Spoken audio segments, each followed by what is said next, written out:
असेल की मी छत्रपती शिवाजी महाराज आहे. पण नाही, मी शिवाजी महाराज नव्हे. होय, मी शिवाजी महाराज नव्हे. आता तुम्हाला प्रश्न पडलाच असेल, मग मी नेमकं कोण ते तुम्हाला कळेलच. एक काळ होता, सगळीकडे अंधकार होता. यवनांचे राज्य, काळोखाचे वाद्य, अन्यायाच्या जुलमात बुडाले ह्या सह्याद्रीचे कडे.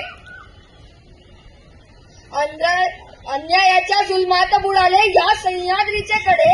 धनधान्याची राशी तुडवती ह्या युवनांचे घोडे. रयतेमध्ये दुही माजली, कोणी ना राहिला वाली.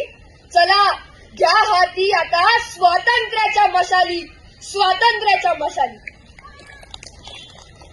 आणि मग शिवरायांचा जन्म झाला. आऊसाहेबांनी शिवरायांच्या आणि मावळ्यांच्या मनात स्वराज्याचं स्वप्न पेरलं. आणि बघता बघता हे स्वराज्य प्रदीप्त चंद्रलेखे वर विष्णुर विश्ववंदिता सहस्त्र नमो शिवशैष्या मुद्रा भद्राय राजते. प्रतिपदेच्या चंद्राच्या खोरीसारखं वाढत वाढत वाढत निघालं.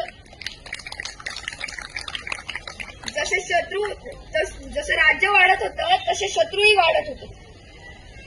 आदिलशाही, निजामशाही, मुघलशाही.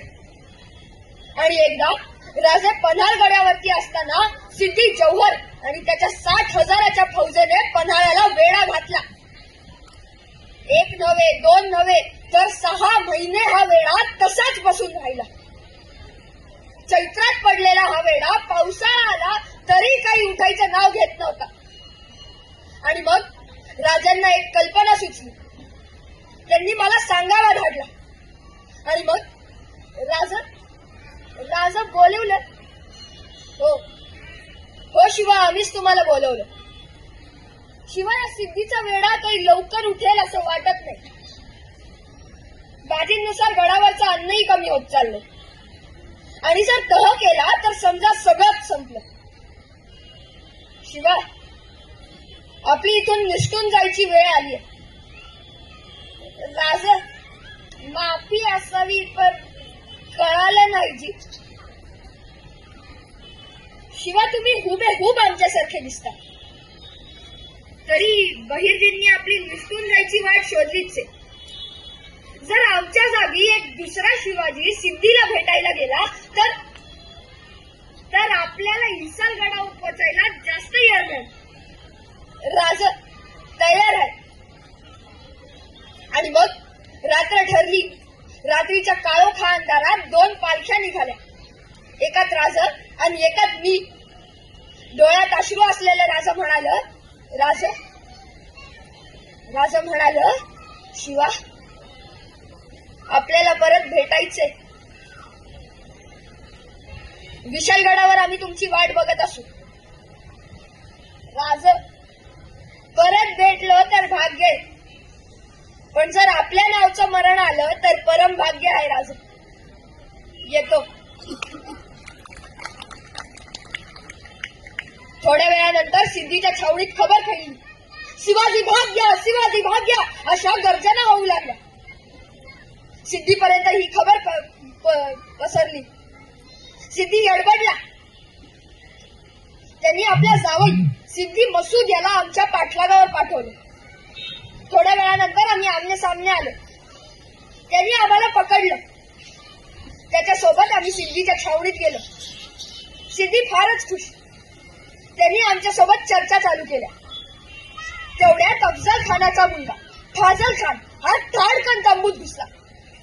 त्यांनी आम्हाला निरखून पाहिलं आणि म्हणाला, ये शिवाजी नहीं हो सकता. सिद्धी म्हणाला, होश में तो हो फाजल खान, यही तो है शिवाजी. नहीं हुजूर, ये शिवाजी नहीं हो सकता. मैंने उसे एक बार देखा है अपनी जिंदगी में और वो चेहरा मैं कभी नहीं भूल सकता. आणि ती वेळ होती जेव्हा छत्रपती शिवाजी महाराजांनी अफजल खानाचा कोथळा फाडून काढला होता. सिद्धी गडबडला. त्याला समजेच ना आपण जिंकलो का हारलो. त्यांनी आपल्या मेनेतून तलवार काढली, आमच्या गळ्यावर धरली आणि ओरडला, सच बता,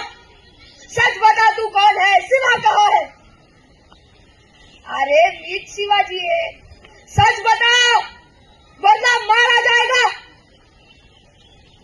अरे जन्माला जरी शिवा काशीद म्हणून आलं असलं तरी मरताना शिवाजी महाराज म्हणून मरतोय.